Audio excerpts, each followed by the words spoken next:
আমরা যখন 2-3 কিলো দূরে যাই তখনই কিন্তু আমাদের এই লুবেটগুলা প্রয়োজন হয়, কারণ আমরা এই লুবেট ছাড়া 2-3 কিলোমিটার হেঁটে যেতে পারি না।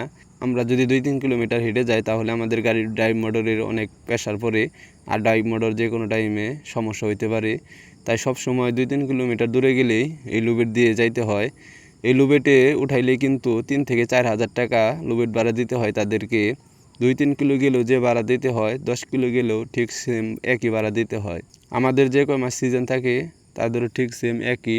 তারা কিন্তু এই লুবেট বানাইছে আমাদের এই বেকু আনা নেওয়া করার জন্যই। এই লুবেটগুলা কিন্তু কয়েক ধরনের আছে। আমি যে লুবেট এই বেকু আনলাম এটা হচ্ছে লরি গাড়ির লুবেট, আরও আছে ডাম ট্রাকের লুবেট, ডিস্ট্রিক্ট গাড়ির লুবেট। এই লরি লুবেট দিয়ে বেকু আনা নেওয়া করলে খুব সতর্কভাবে করবেন, কারণ এগুলোর মধ্যে দুর্ঘটনায় বেশি ঘটে। তাই সাবধানে গাড়ি নিতে হয়, আর গাড়ি নামানোর সময়ও খুব সতর্কভাবে নামাইতে হয়, দেখে শুনে। তাড়াহুড়া করবেন না, কারণ একটা দুর্ঘটনা কিন্তু সারা জীবনের কান্না।